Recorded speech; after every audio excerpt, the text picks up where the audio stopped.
हरिद्वार आश्रम में एक बार हम बापूजी थे, चक्कर लगा रहे थे साथ में, कुछ बात चल रही थी। तो बात करते करते उन्होंने देखा उनकी खिड़की पे अनार के जूस का ग्लास जूठा पड़ा है। तो उन्होंने खुद उठाया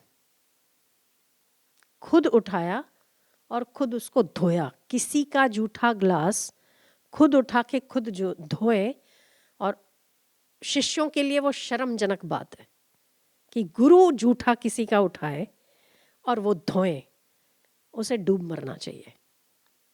पर उस चीज से मैंने 2-3 बार लेने की कोशिश की तो उन्होंने नहीं दिया।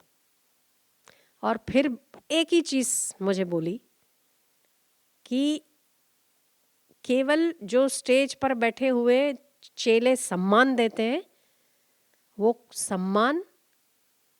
सम्मान नहीं है। अगर तो मेरे कमरे की खिड़की पर किसी ने अनार का जूस पी के जूठा रखा है और गुरु उसको उठाता है, तो ये सम्मान है क्या? हर चीज का कितना ध्यान रखना चाहिए शिष्य को, ये उस बात से समझ आई कि हम खा पी के छोड़ देते हैं वहीं। अपनी जूठन कोई और उठाए, गुरु तो बहुत दूर की बात है।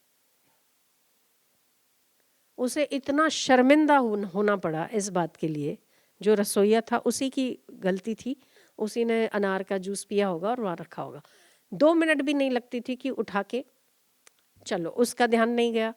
बगीचे वाले वहाँ रहते हैं, उनका ध्यान नहीं गया। ड्राइवर वहाँ रहते हैं, उनका ध्यान नहीं गया। बापू का कैसे गया? आप लोग भी यहाँ, मुझे वही आज बात रिपीट, वो मुझे रिकॉल हुई, मुझे याद आया कि ऐसा कभी हमने वहाँ भी देखा था कि आप इतने सारे लोग हैं, इतने सारे लोग भोजन करके बाहर निकलते होंगे, आसपास दृष्टि भी जाती होगी, पर आपको लगता है ये आपका विषय नहीं है। क्यों विषय नहीं है?